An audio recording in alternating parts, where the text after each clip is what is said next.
오늘도 예배의 자리에 나오신 여러분들에게 하나님의 사랑이 풍성히 거하시기를 주님의 이름으로 축복합니다. 우리 앞뒤 좌우에 계신 분들과 인사를 나눕시다. 참 잘 오셨습니다. 함께함이 행복입니다. 주 안에서 사랑합시다.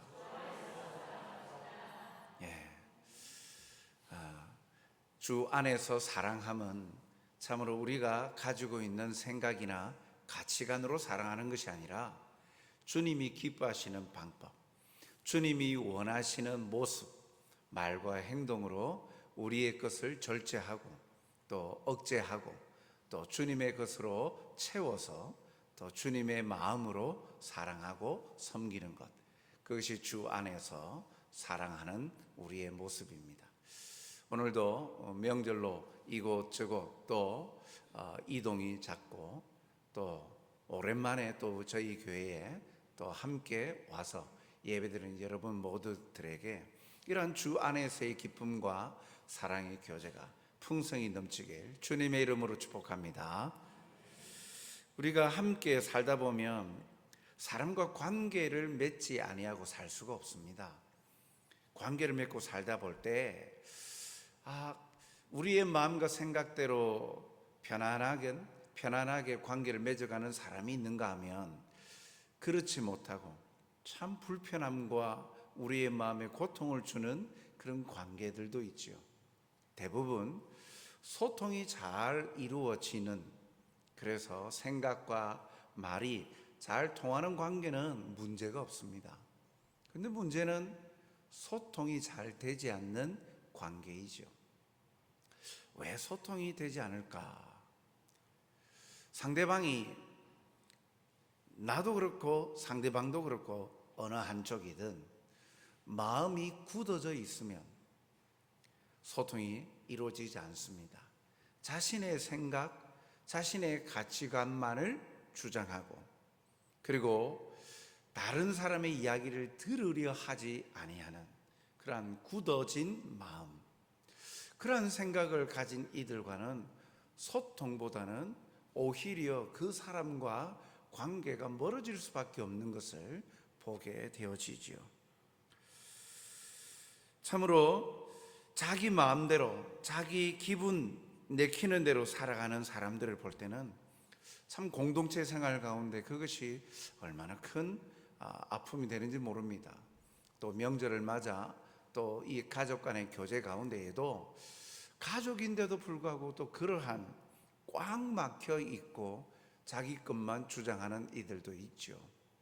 참 가족이라고 이해를 한다 하지만 어떤 때는 참 답답하고 끊고 싶다라는 생각이 들 정도의 그런 심각한 관계도 있죠. 그 사람들이 그렇게 된 중요한 이유 중에 하나는 그들의 마음이 굳어졌기 때문이죠. 마음이 돌처럼 굳어지면 자기도 모르는 사이에 완고해지고 그리고 자기의 모습을 보지 못합니다. 오늘 말씀을 통하여서도 그리스도인이라고 그러지 아니할까? 아니죠. 오늘 말씀에도 보면 그렇게 마음이 굳어져 있는 사람들을 향하여 하나님께서 말씀하시고 부드러운 살과 같은 마음을 가지라 라고 말씀을 하고 계십니다. 그렇게 살아야 하는 이유를 오늘 말씀을 통해 우리가 함께 발견하고자 합니다. 오늘 말씀을 보면 그 시대상이 바벨론의 포로로 잡혀가지 아니하고 남아있는 사람들, 남겨진 사람들, 이 예루살렘 주민들이 향하고 있는 그들의 관심사에 대해서 하나님께서 이 에스겔 선지자를 통하여서 말씀하십니다.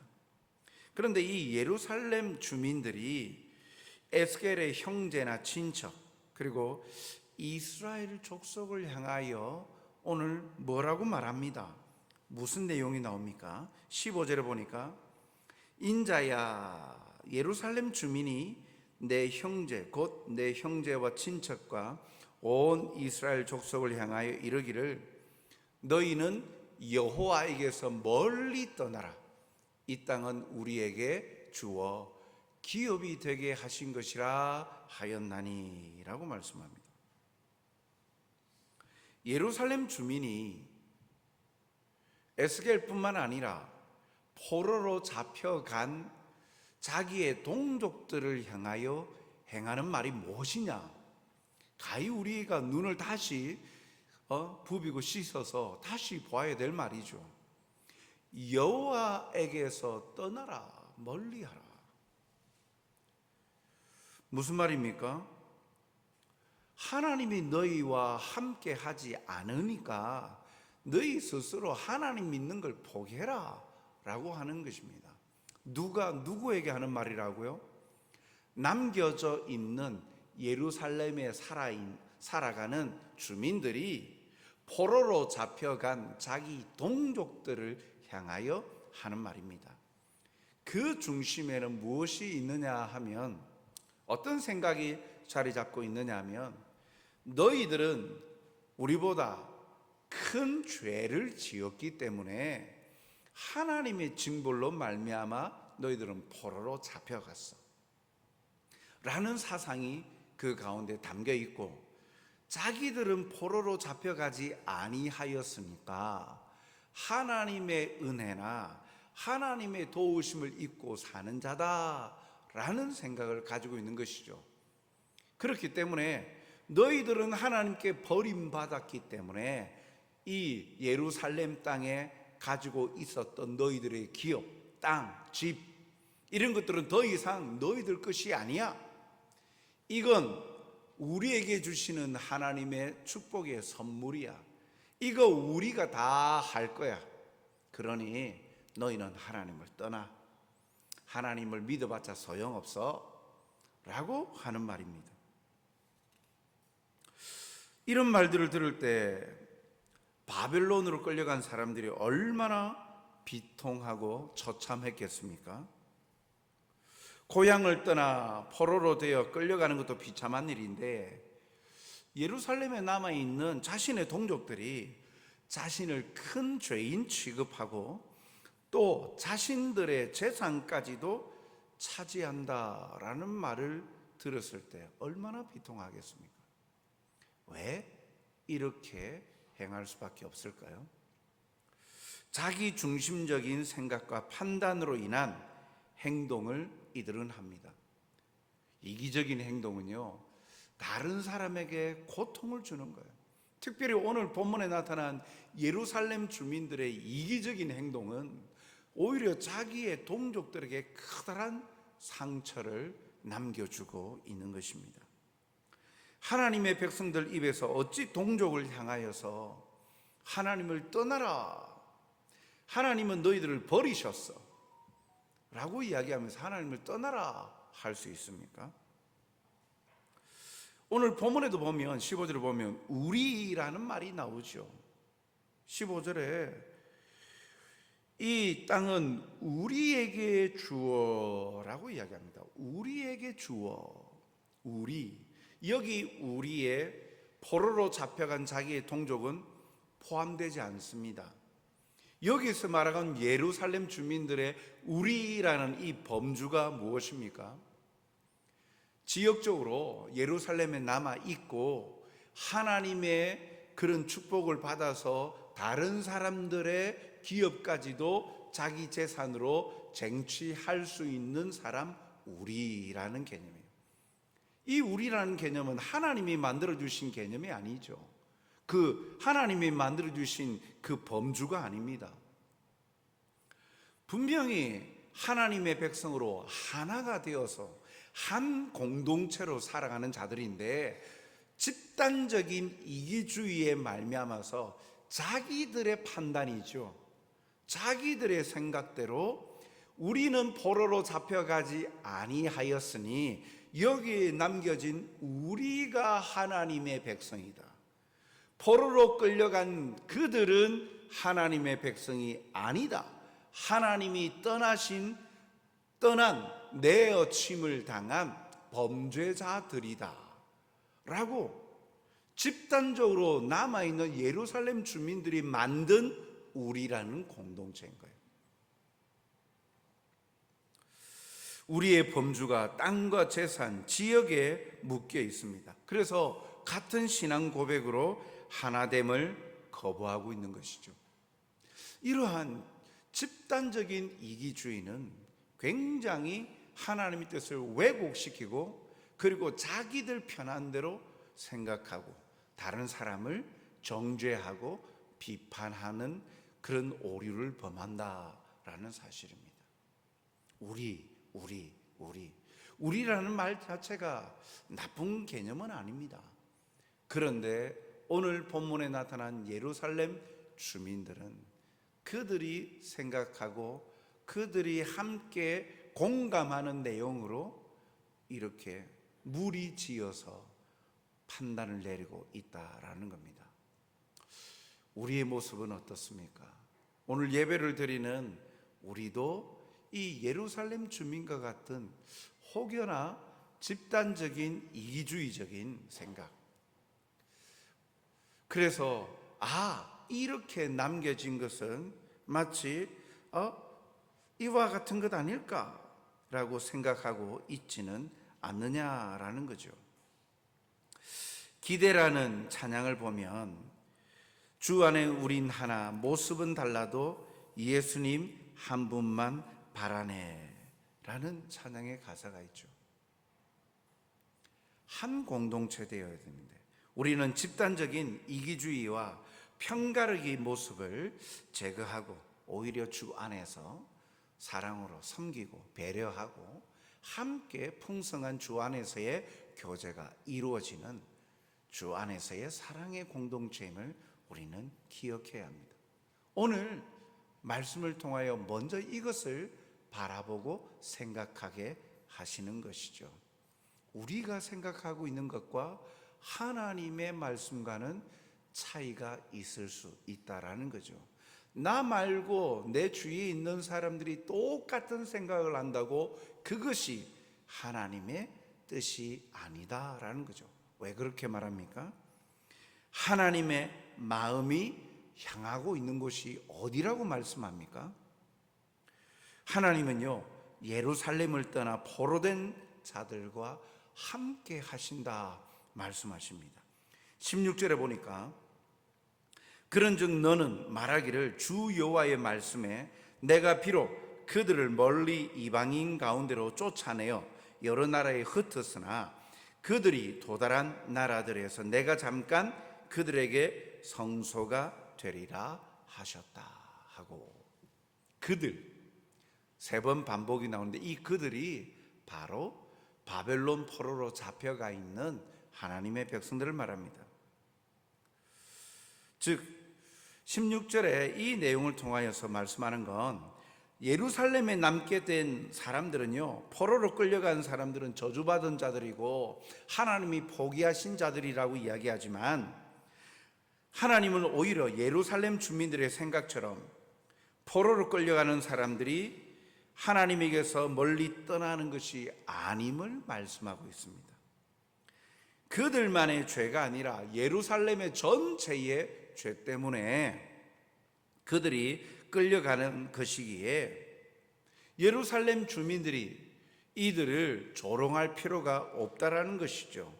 뿐만 아니라 하나님은 예루살렘에 남아있는 자들과 함께 하지 아니하시고 16절 말미에 보니까 뭐라고 말합니까? 하반절에 내가 잠깐 그들에게 성소가 되리라. 놀라운 말씀입니다. 예루살렘 주민들은 자기가 포로로 잡혀가지 아니하고 자신이 살아가는 이 땅에 남아 있어서 자기는 하나님이 자기들과 함께하고 축복받았다라고 이야기하지만, 생각하고 있지만 하나님은 뭐라고 말씀하십니까? 이들이 조롱하고 비난하는 포로로 잡혀간 그들과 함께 하시겠다는 거예요.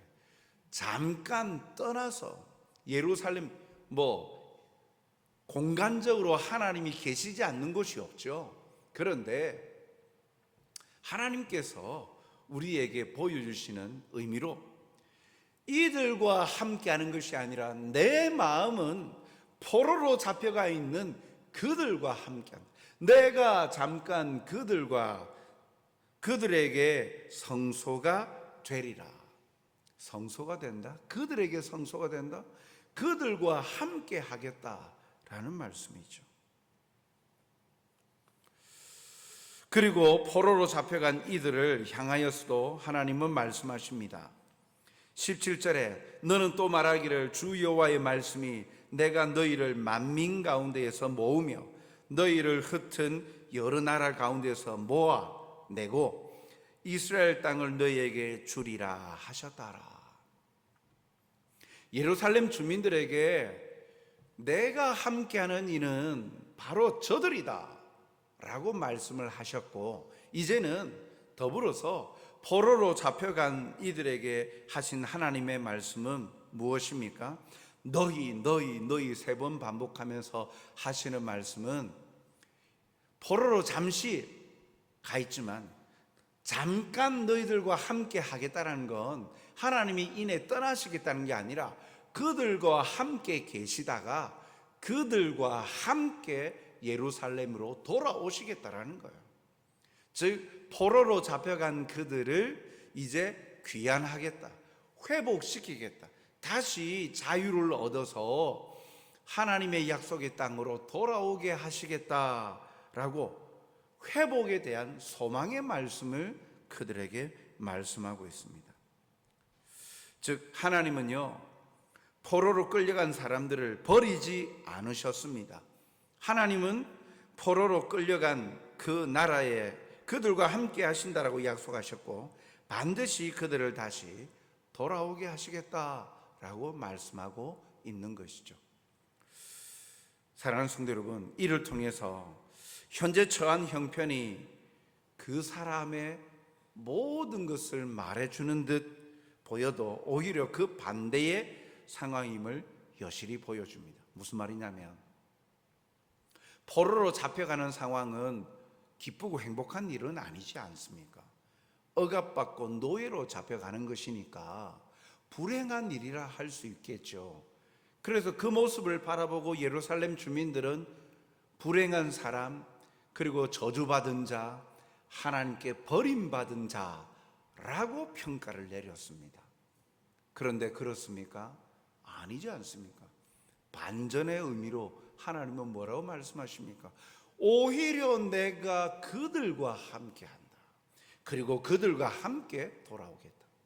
그들을 데리고 돌아오겠다 라고 말씀하십니다. 마치 이와 같이 우리도 살아가면서 이러한 잘못을 범할 때가 많아요. 나보다도 못한 환경, 나보다도 행복하지 못한 불행한 환경에 놓여 있는 사람들을 바라보면서 나는 행복한데 저 사람은 불행하구나, 하나님이 함께하지 않는 사람이구나, 하나님께 벌받고 있구나, 그렇게 생각하고 판단 내릴 때가 많다라는 거예요. 나는 평안하니까 나는 하나님의 축복을 받고 있는 사람이고 저렇게 어렵게 살아가는 사람들을 바라보니까 하나님이 계시지 않는 사람으로 생각할 때가 많다라는 거예요. 마치 우리가 수요일 날 욥기를 살펴보고 있는데 욥의 친구들처럼 인과응보의 관점으로 바라보는 욥의 친구들 관점으로 볼 때 고난받는 것은 죄 때문에 고난받는다. 죄가 없다면 하나님의 축복을 받는 삶이다. 그러니까 욥 너는 회개해라, 넌 죄인이다 라고 이렇게 욥을 다그치고 욥을 평가 내리는 욥의 친구들과 같이 우리도 그럴 때가 많다는 거예요. 눈에 보여지는 대로 평안한 것은 축복받은 것이고 하나님이 함께하는 것이고 불행하고 힘들고 어려운 삶을 사는 건 하나님께 저주받은 삶으로 그렇게 평가한다라는 것이죠. 그러나 오늘 말씀은 하나님의 마음이 향하는 곳은 무조건 평안한 곳에만 하나님이 머물러 계시는 분이 아니라 자신의 백성들과 항상 함께 하고 계신다라는 사실입니다. 어떤 환경 여하에 따라서 하나님이 계시냐 아니냐가 아니라는 것이죠. 하나님의 마음은 자신을 향하여 온 마음을 가지고 경외하는 하나님의 백성들에게로 향하고 있다라는 사실입니다. 시편 34편 15절에 여호와의 눈은 의인을 향하시고 그의 귀는 그들의 부르짖음에 기울이시는도다. 아멘. 하나님의 눈, 하나님의 귀, 하나님의 백성들, 하나님을 진실로 사랑하고 섬기는 자들에게 향하시고 그들의 부르짖음에 귀 기울이시고 응답하신다라고 말씀하고 계시는 것입니다. 그렇습니다. 오늘 내가 처한 형편이 다른 가족들보다, 다른 사람들보다, 다른 이웃들보다 못하다고, 답답한 현실이라고, 나는 저주받은 자이다, 하나님이 계시지 않는다, 그렇게 생각하십니까? 오늘 말씀은 분명하게 우리에게 말씀하십니다. 하나님의 눈은 평안한 자리에만 있는 자들에게 향하는 것이 아니라 의인을 향하시고 하나님의 백성들의 간구를 귀 기울여 들으신다라고 말씀하십니다. 내 생각과 내 때와는 달라도 하나님의 방법과 때에 따라서 하나님은 역사하신다라는 사실이죠. 이 말씀을 우리는 기억해야 합니다. 우리를 떠나지 않으시고 우리와 함께 하시고 그 함께 하시는 주님으로 말미암아 우리의 삶을 선한 길로, 의의 길로 지도하시고 인도하신다는 사실 의심치 않고 확신 가운데 살아가시는 여러분들이 되시길 주님의 이름으로 축복합니다. 하나님은 이 바벨론 포로로 사로잡힌 자들에게 기대하시는 바가 있었습니다. 내가 너희들과 함께한다. 그러니 너는 나의 백성이, 내가 너희의 하나님이 되고 너희는 나의 백성이라. 그 조건 아닌 기대하시는 바가 있어요. 하나님의 백성이라면 이런 삶을 살아라 라고 말씀하십니다. 그것이 무엇입니까? 18절에 보니까 그들이 그리로 가서 그 가운데의 모든 물건, 미운 물건과 모든 가증한 것을 제거하여 버릴지라 라고 말씀합니다. 다시금 돌아와서 그 땅에서 뿐만 아니라 돌아와서 해야 될 것, 악함을 제거하라는 거예요. 삶의 터전에서, 삶의 영역 속에서 하나님의 백성이라면, 하나님이 함께 하시는 사람이라면 그 삶의 모습 속에서 악함을 제거하는 것입니다. 미운 물건과 모든 가증한 것은 5장 11절에 보면 이스라엘 땅에 만연해 있는 그들의 우상 숭배, 범죄함을 바랍니다. 모습을 말합니다. 5장 11절에 보니까 아예 성소까지도 우상을 들여왔다라는 이스라엘의 그들의 범죄한 모습을 말씀하고 있죠. 그래서 하나님은 이방 열방 나라들을 통하여서 침략해 하시고 또 정복해 하심으로 깨닫게 하신 것이죠. 그럴 때 하나님께서는 하나님의 백성다움을 하나님은 자신의 백성들에게 기대하시는 거죠. 하나님의 백성다움, 거룩한 하나님의 백성다움은 거룩함을 가지는 것입니다. 그의 삶에서 악한 모양은 무엇이든지 다 버리는 것이죠. 이 우상 숭배는요, 그냥 하나님 외에 다른 신을 섬기는 걸로 끝나는 것이 아니라 이 타락, 성적인 타락과 많은 범죄로 이어졌습니다. 음란하고 성적인 타락에 이르렀다라는 거죠. 이 모든 범죄에서 벗어나기를 원하시는 하나님의 마음입니다. 즉 한마디로 거룩한 하나님의 백성다움을 하나님은 회복하기를 기대하시고 원하고 계신다라는 겁니다. 그들과 함께 하시는 것은 무조건 그들이 원하는 대로 살아가게끔 도와주시는 것이 아니라 하나님의 백성답게 살아가도록 하나님이 함께 하셔서 그들의 길을 지도하신다라는 거예요. 신앙생활하고 예수님을 믿는다는 것이 잘 살고 모든 문제가 해결안 받고 부자가 되어지고 뭐 떵떵거리고 그렇게 부럽게 살아가는 삶을 살게 도와주시는 분으로만 하나님을 착각할 때가 있는데 아닙니다. 하나님이 함께 하셔서 우리의 간구를 들으시고 응답하시면 우리의 소원을 이루어 주시기 위하여서 그냥 램프의 지니처럼 소원을 성취해 주는 도구가 아니라는 거예요. 하나님의 백성답게 살아가도록 하나님은 도우시기 위해서 함께 하시고 베풀어 주시는 것이죠. 이를 위해 하나님은 불완전한 인간의 상태로 두지 않으시고 하나님께서 한 마음을 주시고 그것을 이루도록 하셨습니다. 에스겔서 11장 19절 20절 말씀을 보니까 내가 그들에게 한 마음을 주고 그 속에 새 영을 주며 그 몸에서 돌 같은 마음을 제거하고 살처럼 부드러운 마음을 주어 내 율례를 따르며 내 규례를 지켜 행하게 하리니 그들은 내 백성이 되고 나는 그들의 하나님이 되리라. 아멘. 하나님이 기대하시는 말은 하나님의 말씀을 지켜 행하길 원하시는 거예요. 인간의 의지로 안 되니까 오늘 말씀 보십시오. 주고 주며 주어 하나님께서 주셨다는, 인간 스스로 그것을 변화를 꾀하고 노력하고 그래서 쟁취한 것이 아니라 하나님께서 하시는 역사죠. 그래서 19절 상반절을 보니까 한 마음을 주었다. 즉 우상을 섬기지 않고 하나님을 섬기는 일치된 마음을 주셨다라고 말하죠. 그 속에 새 영을 주셨습니다. 즉 하나님만을 섬기는 온전하고 순결한 심령을 새 영이라고 말하죠. 새로운 각오와 새로운 마음으로 시작하게 하셨다라는 겁니다. 회복될 이 공동체가 이전과는 달리 마음을 다하여 하나님을 섬길 것인데 그러한 상태는 이전에 결코 없었던 완전하고 새로운 심령으로 될 것이다.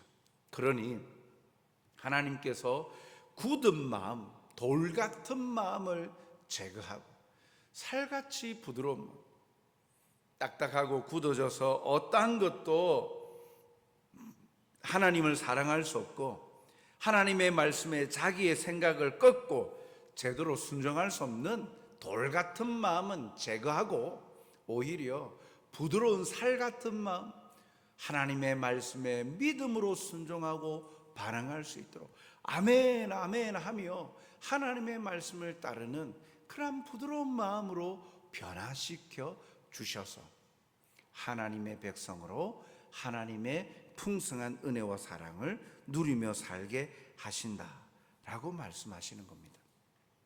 사랑하는 성도 여러분, 포로로 잡혀갔던 이들이 돌아와서 가정한 것을 제거하고 살기를 바라시는 하나님의 기대는 오늘 이 땅을 살아가는 우리를 향하신 하나님의 소원과도 동일합니다. 우리가 살아가는 이 땅에서 하나님이 싫어하시는 모든 미운 것, 모든 가증한 것, 이런 것들을 가지고 있으면 그것이 오히려 우리를 돌 같은 마음으로 굳어지게 만든다는 것이죠. 잘못되어진 편협된 시각과 그리고 그러한 자기 중심적인 생각으로 굳어지게 만들어서 하나님의 말씀은 들어오지도 못하게 만들어버린다라는 것입니다. 그렇기에 그들을 그대로 내버려 두지 아니하고 삶의 자리에서 제거할 것을 원하죠. 이전 시대와 달리 하나님은 성령을 통해 각 성도들에게 주셔서 하나님의 선하시고 온전하시고 기뻐하시는 뜻이 무엇인지 분별토록 해 주셨습니다. 그로 인해서 돌 같은 마음을 살 같은 부드러운 마음으로 변화시켜 주십니다. 끊임없이 성령님을 통하여서 주의 뜻을 말씀하시죠. 생각나게 하십니다. 그럼에도 우리가 말씀대로 따르지 않으면 오늘 말씀은 뭐라고 말합니까? 제거하지 아니하고 그대로 내버려 둔 자의 인생은 어떻게 될 것이다라고 말합니까? 21절에 보니까 미운 것과 가증한 것을 마음으로 따르는 자는, 제거하지 않고 따르는 자는 내가 그 행위대로 그 머리에 갚으리라. 나 주 여호와의 말이니라 라고 말씀합니다. 그러나 말씀을 따르고 지켜 행하여 순종의 길을 걷는 자, 그러면 우리가 하나님의 백성이요 하나님이 우리의 왕이 되셔서 우리를 통치하시고 보호해 주신다라고 말씀합니다. 하나님의 마음이 향하는 곳이 어디입니까? 자신의 백성들에게로 향합니다. 자신을 따르는 자들에게로 향하십니다. 그리고 돌 같은 마음을 가지고 있는 자신들의 백성에게도 향하셔서 끊임없이 제거하라, 없애라, 거부하고 그것을 버리라 라고 말씀하시죠. 호세아 10장 12절에 하반절에 이렇게 말씀합니다. 너희 묵은 땅을 기경하라. 지금이 곧 여호와를 찾을 때니 마침내 여호와께서 오사 공의를 비처럼 너희에게 내리시리라. 아멘. 너희 묵은 땅을 기경하라. 묵은 땅, 버려진 땅, 묵혀놓은 땅, 아무 쓸모없는 땅, 그대로 버려두면 쓸모없는 땅이 되지만 다시 갈아엎고 산소를 토양 가운데 공급해주고 돌뿌리와 여러 가지 잡다한 쓰레기들, 잡초들 다 제거해버리고 부드럽게 경작을 하게 되어지면 그곳에 다시 생명이 돋는 토양이 되는 것이죠. 우리가 돌같이 굳어 있는 것은 아닌지, 묵은 땅과 같이 아무렇게나 버려져 있었던 것은 아닌지 오늘도 돌아보라 라고 말씀하십니다. 오늘도 우리를 향한 하나님의 마음은 우리에게 부드러운 살 같은 마음을 주셔서 생명이 잉태하고 그리고 그 가운데에 하나님의 은혜와 사랑이 풍성히 나타나길 하나님은 기뻐하십니다. 우리의 돌 같고 생명력이 없는 묵은 땅 같은 마음을 부드러운 마음으로 기경하는 작업을 우리는 시작해야 합니다. 말씀의 삽으로 갈아엎어야 되고 기도의 쟁기로 갈아엎어야 합니다. 그럴 때 때마다 이른 비와 늦은 비를 주시고 공급하여 주심으로 그 땅에서 생명이 잉태하도록, 태어나도록, 그리고 열매 맺도록 하나님은 역사하실 때 그 역사의 열매를 우리는 거둘 수가 있는 것이죠.